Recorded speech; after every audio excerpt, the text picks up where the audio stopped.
नमस्ते टप्पर लोकसेवा आयोगमा स्वागत छ। आज हामी कोशी प्रदेशको लोकसेवाको भ्याकेन्सी जुन खुलेको छ त्यसको घरै बसेर आफ्नै मोबाइलबाट कसरी तपाईँ एप्लाई गर्न सक्नुहुन्छ त्यसको कम्प्लिट प्रोसेस सिक्नेछौँ हामी यो भिडियोमा।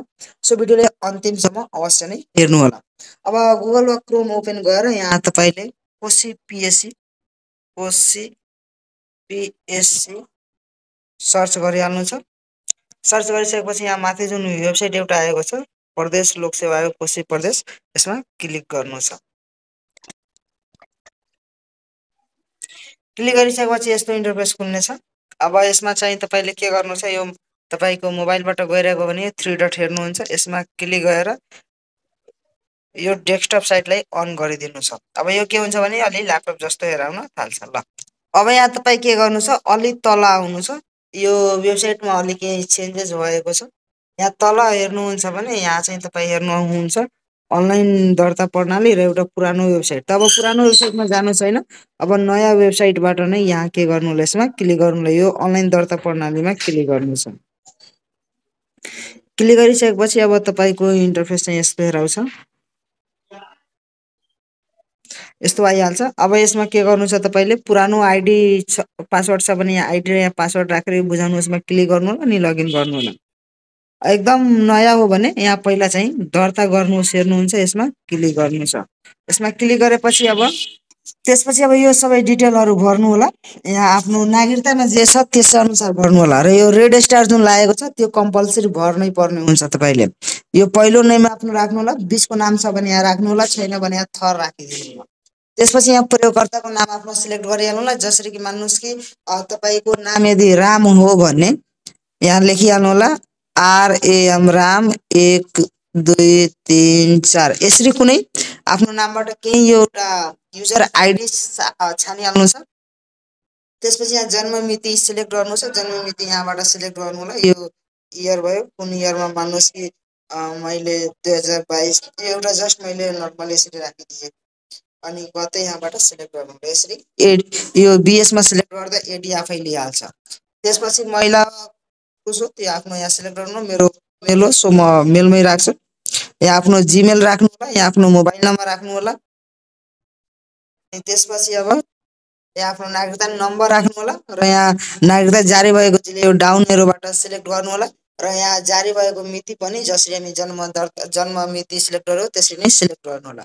अनि यति गरिसकेपछि यो बुझाउनुहोस्मा क्लिक गर्नु होला। सो म पहिला यति गर्छु अनि बुझाउनुहोस्मा क्लिक गर्छु। बुझाउनुहोस्मा क्लिक गरिसकेपछि अब तपाईँले मोबाइल नम्बरमा एउटा आइडी र पासवर्ड जान्छ, त्यो आइडी र पासवर्ड राखेर लगइन गर्नु होला। फेरि यहाँ राखेर लगइन गर्नु होला। अनि लगइन गरिसकेपछि पासवर्ड चेन्ज गर्न भन्छ भने पुरानो अहिले जुन पासवर्ड आयो त्यो अब पुरानो पासवर्डमा राख्नु होला र नयाँ एउटा पासवर्ड राखिहाल्नु होला। अनि त्यो नयाँ पासवर्डलाई भेरिफाई पनि गरिहाल्नु होला। दुईचोटि त्यही पासवर्ड राखेर बुझाउनुहोस्मा क्लिक गर्नु होला। अनि त्यसपछि त्यो आइडी र यो नयाँ राखेको पासवर्ड यहाँ राखेर लगइन गर्नु होला। सो म यहाँ लगइन गर्छु। अनि यहाँ राखिसकेपछि अब यो बुझाउनुहोस्मा क्लिक गर्नु होला। बुझाउनुहोस्मा क्लिक गरिसकेपछि तपाईँको आइडी यहाँ लगइन हुन्छ। यो अहिले विज्ञापन खुलेको रहेको छ। अब सबभन्दा पहिला तपाईँले के गर्नु छ, यहाँ 3 लाइन हेर्नुहुन्छ, यसमा क्लिक गर्नु छ। क्लिक गरिसकेपछि अब यहाँ चाहिँ तपाईँको आफ्नो पहिला यो ड्यासबोर्डमा जानु होला, यहाँ माई प्रोफाइलमा आउनु होला। अब यहाँ माई प्रोफाइलमा क्लिक गर्नु छ तपाईँले। अनि यो माई प्रोफाइलमा क्लिक गरिसकेपछि अब तपाईँले आफ्नो यो पुरै प्रोफाइल यहाँ चाहिँ कम्प्लिट गर्नुपर्छ। यो तपाईँको व्यक्तिगत विवरण, अतिरिक्त सम्पर्क, शिक्षा, तालिम, त्यसपछि अब तालिम छ भने राख्ने, छैन भने यो जरुरी पर्दैन, यो 3टा जरुरी पर्दैन। त्यसपछि कागजात राख्नुपर्छ, त्यसपछि रुजु गर्नुपर्छ। ल अब यो कुराहरू म हेराउँछु। यहाँ आफ्नो नाम चाहिँ अङ्ग्रेजीमा सुरुमै राखेको त्यो यो त भइसक्यो। यो नेपालीमा आफ्नो नाम राख्नु होला। त्यसपछि यो जन्म मिति र तपाईँको लिङ्ग यहाँ चाहिँ सिलेक्टै रहन्छ। त्यसपछि अब यो पारिवारिक विवरणमा आफ्नो बुवाको नाम सुरुको, 30 को नाम, लास्टको नाम यहाँ जति रेड स्टार लागेको छ त्यो कम्पलसरी राख्नु होला। त्यसपछि आमाको नाम पनि, त्यसपछि हजुरबुवाको नाम नागरिकता अनुसार नै राख्नु होला। पति पत्नी छ भने राख्नु, छैन भने नराखे पनि हुन्छ। त्यसपछि अब यो नागरिकताको विवरणहरू तपाईँको सुरुमै राखिदिएको, यो चाहिँ राख्नु पर्दैन। अब यति गरिसकेपछि अर्कोमा क्लिक गर्नु होला। अर्कोमा क्लिक गरिसकेपछि अब हामी अतिरिक्तमा जान्छौँ। यो अनि अतिरिक्तमा यहाँबाट यो ड्रप डाउनबाट आफ्नो जाति आफ्नो कास्ट सिलेक्ट गर्नु होला। त्यसपछि कुन धर्म हो यो ड्रप डाउनबाट सिलेक्ट गर्नु होला। अब विवाहित अविवाहित के हो त्यसमा टिक गर्नु होला। अनि त्यसपछि यो रोजगारीको अवस्था कस्तो छ यो यहाँ ड्रप डाउनबाट सिलेक्ट गर्नु होला। आफ्नो मातृभाषा ड्रप डाउनबाट सिलेक्ट गर्नु होला। त्यसपछि अब यो बुवाको शैक्षिक योग्यता ड्रप डाउनबाट सिलेक्ट गर्नु होला। अनि त्यस्तै यो आमाको योग्यता ड्रप डाउनबाट सिलेक्ट गर्नु होला। त्यसपछि यो बुवाको पेसा के हो त्यो ड्रप डाउनबाट सिलेक्ट गर्नु होला। अनि अनि त्यस्तै यो अब आमाको पेसा के हो त्यो ड्रप डाउनबाट सिलेक्ट गर्ने। अनि यो हिमाल पहाड तराई कहाँबाट बसोबास गरेको त्यो यहाँ ड्रप डाउनबाट सिलेक्ट यसमा क्लिक गर्ने। यसपछि अब तपाईँसँग के छ आदिवासी जनजाति मधेसी के यो ड्रप डाउनबाट सिलेक्ट गर्नु होला। अनि त्यसपछि त्यो कागजात यहाँ आफ्नो यहाँबाट क्लिक गरेर त्यसको प्रमाणपत्र यहाँ राखिदिनु होला। अनि बुझाउनुहोसमा क्लिक गर्नु होला। त्यसपछि यो तपाईँको जसरी यहाँ हेराएको छ यो यसरी चाहिँ आइदिन्छ जसरी कि म मधेसी राखेको छु। अनि यति राखिसकेपछि अब तपाईँले यहाँ अर्कोमा क्लिक गर्नु छ। अर्कोमा क्लिक गरिसकेपछि अब तपाईँको सम्पर्कको विवरण आउँछ। यो सम्पर्क विवरणमा चाहिँ तपाईँले अब यहाँ स्थायी ठेगानामा चाहिँ यो आफ्नो प्रदेश यहाँ ड्रप डाउनबाट जिल्ला त्यस्तै गाउँपालिका नगरपालिका कुन हो त्यो यहाँ सिलेक्ट गर्ने। वार्ड नम्बर लेख्ने। यहाँ टोल छ भने यो रेजिस्टर लागेको चाहिँ भर्नै पर्छ। यहाँ मोबाइल नम्बर तपाईँको आफ्नै आइहाल्छ। त्यसपछि यहाँ जिमेल पनि तपाईँको आइहाल्छ। अनि यति भएपछि अब यहाँ फेरि अर्कोमा क्लिक गर्नु छ। क्लिक गरिसकेपछि अब शिक्षाको विवरण आउँछ। अब शिक्षाको जसरी कि यहाँ हेर्नुहुन्छ एसएलसीको र यहाँ +2को चाहिँ मैले दुईटा राखेको हो। त अब तपाईँले के गर्नु छ भने नयाँ थप्नको लागि तपाईँको थपेको होइन भने यहाँ नयाँ थप्नुहोसमा क्लिक गर्नु। चाहे तपाईँको इङ्ग्लिस सेटिङ हो भने एड न्यू भनेर दिएको हुन्छ यसमा क्लिक गर्नु होला। यसमा क्लिक गरिसकेपछि अब यस्तो इन्टरफेसहरू खुल्छ।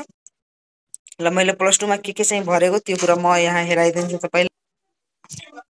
जसरी कि यहाँ कन्ट्रीमा यहाँ ड्रप डाउनबाट सिलेक्ट गर्नु होला। नेपालबाट गरेको भने नेपाल राख्नु होला। इन्डियाबाट गरेको भने भारत राख्नु होला। जहाँबाट गरेको जुन देशबाट +2 गरेको 10 गरेको त्यो चाहिँ यहाँ राख्नु होला। त्यसपछि बोर्ड कुन हो त मेरो +2 को राखिरहेको छु सो एनएबी एचएससीबी भयो। यो शैक्षिक प्रमाणपत्रको +2 यो प्रविधिता प्रमाणपत्र भयो। त्यस्तै कुन संकाय गर्नुभएको म्यानेजमेन्ट हो कि एजुकेसन हो कि तपाईँको विज्ञान हो त मेरो साइन्स हो सो मैले विज्ञान यहाँ सिलेक्ट गरेको ड्रप डाउनबाट। त्यसपछि आफ्नो यहाँ प्रतिशत लेख्नु छ। यहाँ ग्रेड कुन हो त्यो लेख्नु छ। यहाँ मूल सब्जेक्ट कुन हो त्यो लेख्नु छ। अनि यो शैक्षिक योग्यताको उपाधिको विवरणमा चाहिँ +2 पास लेखे पनि हुन्छ एचएससीबी पास लेखे पनि हुन्छ। अब सरकारी प्राइभेट केबाट गर्नुभएको छ त यहाँ सिलेक्ट गर्ने र कुन मितिमा चाहिँ गरेको। अब बीएस तपाईँकोमा लेखेको छ कि इस्वी सम्बत एडीमा लेखेको छ आफ्नो ट्रान्सक्रिप्टमा हेर्ने। अनि त्यो डेट चाहिँ यहाँ जसरी हामी डेट अफ बर्थ अगाडि सिलेक्ट गर्यो त्यसरी नै सिलेक्ट गरिदिनु छ। त्यसपछि अब यो तपाईँको आफ्नो मार्कसिट यहाँ अपलोड गर्नु छ। यहाँ क्यारेक्टर सर्टिफिकेट अपलोड गर्नु छ। त्यो पिडिएफको रूपमा हुनुपर्छ र पिडिएफ भनेको 500 KB भन्दा कम हुनुपर्छ। अनि यति राखिसकेपछि अब बुझाउनुहोसमा क्लिक गर्नु छ। बुझाउनुहोसमा क्लिक गरिसकेपछि अब यो भइसक्छ तपाईँको। अनि यो अब एकैचोटि यो नेक्स्ट गर्दै एकैचोटि आइहाल्नुहुन्छ तपाईँको यो कागजातको विवरणमा।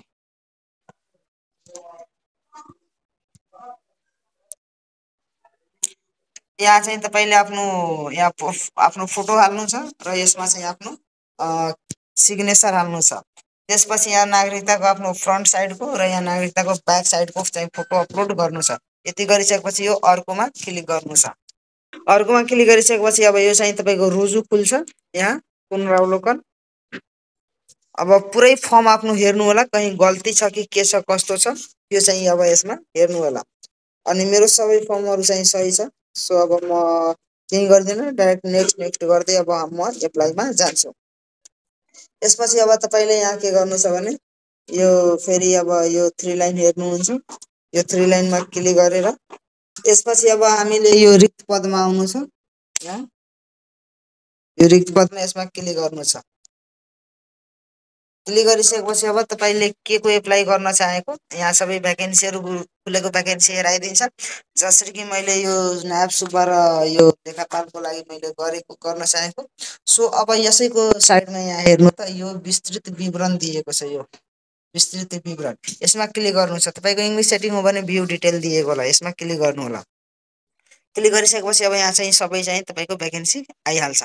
जसरी कि यो खुल्लामा हेर्नुहुन्छ 66 छ, त्यस्तै यो मधेसीमा चाहिँ 2वटा। सो यो मैले खुल्ला र मधेसी चाहिँ एप्लाई गर्न चाहेको। सो म यसलाई के गर्छु, यहाँ टिक गर्नु छ। जेमा एप्लाई गर्नु छ यहाँ टिक लगाउनु छ। अनि यति भइसकेपछि अब यहाँ तल आउनु छ। यसलाई जुनमा गर्दाखेरि पनि भयो, त्यो त्यही राख्नु होला। अनि यो अब न्यूनतम शैक्षिक योग्यताको विषय कुन शङ्काए कुन हो त हेर्नुभयो, मैले साइन्स गरेको। सो यहाँ चाहिँ यहाँबाट अब विज्ञानमा सेलेक्ट गर्छु। अनि यसपछि अब न्यूनतम शैक्षिक योग्यताको मूल सब्जेक्ट कुन हो त मेरो बायोलोजी र म्याथ हो। सो यहाँ म बायोलोजी एन्ड म्याथ लेख्छु।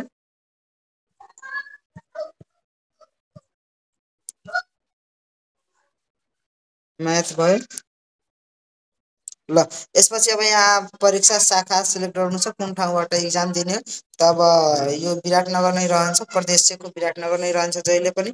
र के को चाहिँ अब फर्म भरिरहेको, सामान्य प्रशासनको कि लेखाको हो कि आलेपको। त अब आलेपको त छोड्दिनु, यो लेखाको कि सामान्य प्रशासनको त्यो यसमा टिक गर्नुपर्छ। जसरी मैले सामान्य प्रशासनमा टिक लगाएँ। अनि यति गरिसकेपछि अब यो तिनटैमा चाहिँ त्यो नियम शर्त चाहिँ स्वीकार्नु होला, तिनटैमा टिक लगाउनु होला। अनि लगाइसकेपछि अब निवेदन दिनुहोस्मा क्लिक गर्नु होला। यो निवेदन दिनुहोस्मा क्लिक गर्नुहुन्छ भने अब चाहिँ तपाईँको यहाँ चाहिँ फर्म आइहाल्छ। हेर्न सक्नुहुन्छ खुल्ला र मधेसी गरेर 2टा आएको, 5औँ तहको। र टोटल रुपैयाँ भनेको यो 900 रुपैयाँ भयो। ल अब यति भएपछि परीक्षा यहाँ परीक्षा कुन ठाउँमा हुन्छ त्यो पनि यहाँ हेराइदिएको छ, यो परीक्षा केन्द्र। ल अब यति भएपछि सबै ठिक छ भने यो निश्चित गर्नुहोस्मा क्लिक गर्नु होला। र केही गल्ती छ भने रद्द गर्नुहोस्मा क्लिक गरेर पहिला चाहिँ त्यो गल्तीलाई सच्याउनु होला। मेरो सब ठिक छ। सो म यहाँ हो निश्चित गर्नुहोस्मा म क्लिक गर्छु। क्लिक गरिसकेपछि अब हेर्न सक्नुहुन्छ तपाईँको फर्म चाहिँ एप्रुभ फर्म चाहिँ एप्लाई भइसक्यो। अब यसमा क्लिक गरेर तपाईँले तिर्नुहोस्मा गएर पेमेन्ट पनि गर्न सक्नुहुन्छ। होइन भने यहाँ चाहिँ पेमेन्ट गर्नको लागि यहाँबाट पनि जान सक्नुहुन्छ। यो 3 लाइनमा क्लिक गर्नु होला। 3 लाइनमा क्लिक गरिसकेपछि मेरो आवेदनमा आउनु होला। मेरो आवेदनमा आइसकेपछि सबै आवेदनमा आउनु होला। त्यसपछि अब तपाईँले यो हेर्न सक्नुहुन्छ पेन्डिङ मैले एउटा हेराएको छ, ठिक छ। सो अब यसमा के गर्नु होला, यहाँ क्लिक गर्नु होला। पेन्डिङमा क्लिक गरिसकेपछि अब तल पनि यहाँ हेराएको छ, यो एउटा चाहिँ पेन्डिङ छ अहिलेसम्म। ल अब पेन्डिङमा यो बसेको आजको डेट हेर्नु, यहाँ आजको। सो अब यसलाई तिर्नुहोस्मा क्लिक गर्नु होला। तपाईँको इन्भेस्टिङ भने पे दिएको हुन्छ। अब यसमा म ब्याङ्कैबाट अनलाइन डाइरेक्ट गर्छु। अफलाइन गर्दाखेरि यो अफलाइन सिलेक्ट गर्नु होला यहाँ, अनि भाउचर डाउनलोड गरिहाल्नु होला। अनलाइन नै जान्छु। सो यहाँ विकल्प छान्नुहोस्मा क्लिक गर्नु होला। कुनै एउटा ब्याङ्कको, जसरी कि यहाँ राष्ट्रिय वाणिज्य ब्याङ्कमै अप्सन दिएको। सो यसलाई सिलेक्ट गर्नु होला। कुनै पनि एउटा ब्याङ्क सिलेक्ट गर्नु होला जुन अप्सन दिएको हुन्छ। अनि त्यसपछि अर्कोमा क्लिक गर्नु होला। अर्कोमा क्लिक गरिसकेपछि यस्तो चाहिँ इन्टरफेस आउँछ। अब यहाँ के गर्नु होला, ई सेवालाई टिक गर्नु होला। सिलेक्ट भयो। अनि भइसकेपछि अब आफ्नो ई सेवाको डिटेल यहाँ हालिदिनु होला। यसमा आफ्नो ई सेवा आइडी र यहाँ पासवर्ड।